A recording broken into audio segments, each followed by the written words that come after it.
ብዙ ጦርነቶች በጥይት፣ በጦር፣ በጎራዴ ይደረጋሉ። ብዙ ደም ይፈስባቸዋል፣ ብዙ ጉዳትም ያደርሳሉ። አንዳንድ ጦርነቶች ደግሞ በጦርነት አውድማ ላይ ሳይሆን በታላላቅ የዓለም መድረኮች ላይ ከሀያላን መንግስታት ጋር የሚደረጉ ናቸው። እውነት ሳይሆን ኃይል በሚያሸንፍበት፣ የጥቁር ህዝቦች መብት ከቁብ በማይቆጠርበት ዘመን አክሊሉ ሀብተወልድ ኤርትራን ወደ ኢትዮጵያ ለማስመለስ ለ7 ዓመታት በተባበሩት መንግስታት ከሀያላኖቹ ሀገራት ጋር በሐሳብ ተፋልመዋል።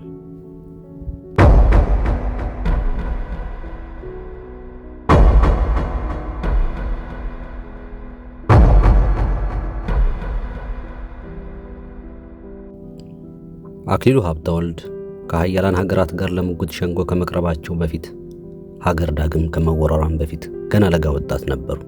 አክሊሉ ሀብተወልድ መጀመሪያ በህግ፣ ቀጥሎ በፖለቲካል ሳይንስ፣ በመጨረሻም በኢኮኖሚክስና በንግድ ሥራ ትምህርታቸውን በፈረንሳይ ሀገር ካጠናቀቁ በኋላ እንደ ኢትዮጵያን አቆጣጠር በ1928 ዓ.ም ፋሺስት ኢትዮጵያን ለመያዝ በሚዋጋበት ጊዜ ወደ ሀገራቸው ለመመለስ ዝግጅት ጀምረው ነበር። ነገር ግን በዚያ ጊዜ ንጉሠ ነገሥቱ ቀዳማዊ ኃይለ ሥላሴ በማይጨው ጦርነት መልስ በኋላ የፋሺስት መንግስት በኢትዮጵያ ህዝብ ላይ የሚፈጽመውን ግፍ በጄኔቭ ለሚገኘው ለመንግስታት ማህበር አቤቱታ ለማቅረብ የመርከብ ጉዞ መጀመራቸው ተሰማ። በዚህ ጊዜ ወጣቱ አክሊሉ ሀብተወልድ ጄኔቭ ተገኝተው ንጉሠ ነገሥቱንና መልእክተኞቻቸው እንዲረዱ ትእዛዝ ይደርሳቸዋል። ቀዳማዊ ኃይለ ሥላሴ ጄኔቭ ከመድረሳቸው 1 ሳምንት በፊት አክሊሉ ሀብተወልድ በታዘዙት መሰረት በሊግ ኦፍ ኔሽንስ ዋና መምሪያ ቀድሞ በመገኘት ከንጉሠ ነገሥቱ ልዩ ረዳቶች ከአቶ ወልደ ጊዮርጊስ ወልደ ዮሐንስና ከአቶ ሎሬንዞ ትእዛዝ ጋር ሆነው ቀዳማዊ ኃይለ ሥላሴ ለዓለም መንግስታት የሚያሰሙትን የአቤቱታ ዲስኩር በማዘጋጀት ተካፋይ ሆኑ። የኢትዮጵያ ድረሱልኝ ተማጽኖ ፍሬ ሳያፈራ ፋሺስት ጣሊያን ኢትዮጵያን በወረረ በ7 ወራት ውስጥ አዲስ አበባን ያዘና የዱር የገደል ፍልሚያው ለመጪዎች 4 ዓመታት ያህል ቀጠለ። የያኔ መንግስታት ማህበር ሊግ ኦፍ ኔሽንስ አባላት በነበሩት በሁለቱ ሀገሮች መካከል በተካሄደው ውጊያ ከኢትዮጵያ ከ275,000 በላይ ተዋጊዎች ተገድለዋል። ግማሽ ሚሊዮን በላይ የሚሆኑ ጦረኞች ቆስለዋል። የፋሺስቱ ጦር በኢትዮጵያ ቆይታው ከአርበኞቹ ጋር የሚደረግ የውስጥ ትግል ፋታ ባይሰጠውም የጀርመን ናዚን ጦር ደግፎ አውሮፓን ለመውጋት በሁለተኛው ዓለም ጦርነት ውስጥ ዘው ብሎ ገባ። በሚደንቅ ግጥምጥሞሽም እንግሊዝ ጦሯን ወደ ኢትዮጵያ አሰማርታ የፋሺስቱን ጦር ከኢትዮጵያ እንዲወጣ ረድታናለች። የጥምር ኃይሎቹ ቡድንም የጀርመን ናዚንና ግብረ አበሮቹን ድል በመንሳት አሸናፊ ሆነዋል። ይህንንም ተከትሎ ሚያዝያ 27 1933 ዓ.ም ቀዳማዊ ኃይለ ሥላሴ በድል አዲስ አበባ ገቡና የነጻነት ቀን ሆኖ እስከ ዛሬ ይከበራል። የሁለተኛው ዓለም ጦርነት ድል አድራጊዎች የሆኑት የአራቱ ሀያላን መንግስታት የውጭ ጉዳይ ሚኒስትሮች ስለ ዓለም ሰላም ጉዳይ በመስከረም 1945 ዓ.ም ለንደን ላይ ተሰብስበው ነበር። ከቀረበላቸው አጀንዳዎች አንዱ በፋሺስት ጣሊያን ተይዘው የነበሩት ቅኝ ግዛቶች ኤርትራ፣ ሊቢያና ሶማሊያ የወደፊት ህይወታቸው ምን እንደሚሆን ውሳኔ የሚጠይቅ ነበር። የዚህን ጉባኤ ዝግጅት ኢትዮጵያ እንደሰማች በኤርትራና በሶማሌ ጉዳይ ሀገር እጅግ አድርጎ የሚመለከታት ስለሆነ መልእክተኛን ለመላክ ጥሪው ድረሰኝ ስትል አመለከተች። ከሞሶሎኒ ፋሺስት መውደቅ በኋላ የተቋቋመው የአዲሲቷ ጣሊያን የክርስቲያን ዴሞክራቲክ ፓርቲ መንግስትን በበኩሉ ስለ ቀድሞዎቹ ቅኝ ግዛቶች ጉዳይ ለጉባኤው የማቀርበው ሐሳብ ስላለኝ ለኔም ጥሪ ሰጠኝ ሲል ጠየቀ።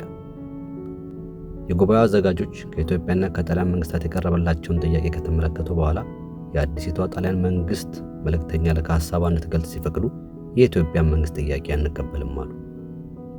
በዚህ ጊዜ አቶ አክሊሉ ለታላቋ ብሪታንያ የውጭ ጉዳይ ሚኒስቴር ለሚስተር ሄርነስት ቤቨን በላኩት አስቸኳይ ቴሌግራም እርስዎ በሚመሩት በዚህ አራቱ ሀያላን የውጭ ጉዳይ ሚኒስትሮች ስብሰባ ላይ የጋራ ጠላታችን የሆነው ጣሊያን ስለ ኤርትራ፣ ሊቢያና ሶማሊያ ጉዳይ ሐሳቡን ለመግለጽ ሲፈቀድለት ትልቋ ባለ ጉዳይ የሆነችው ኢትዮጵያ መከልከሏ እጅግ ያሳዝናል።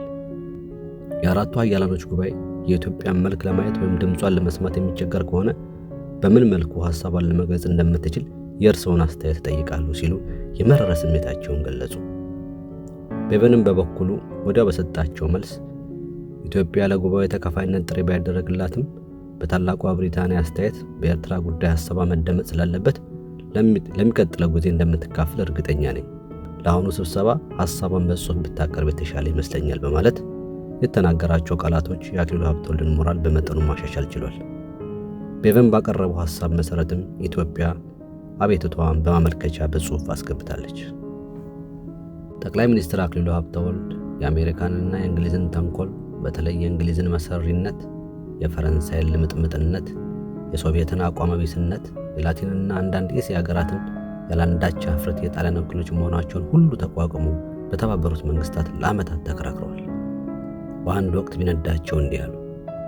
ዛሬ ከኮሎኒያሊስት ጣሊያን ጋር አድማ መታችሁ በአፍሪካ ህዝቦች ላይ የምታደርሱት በደል ሀገሬ ኢትዮጵያ ከላይቤሪያና ከግብፅ ጋር ሆና በትዝብት ትመለከታችኋለች። ዛሬ 3 ብቻ ሆነን የምታዩን ነፃ የአፍሪካ ሀገሮች በቅርብ ዘመን ውስጥ 10 ጊዜ ታጥፈን በተባበሩት መንግስታት ድርጅት ውስጥ ተገቢ ስፍራችንን ይዘን ከእናንተ በተለየ ሁኔታ ዓለም ሰላምና ለትክክለኛ ፍርድ ድምፃችንን የምናሰማበት ዕድል እንደሚኖር አልጠራጠርም።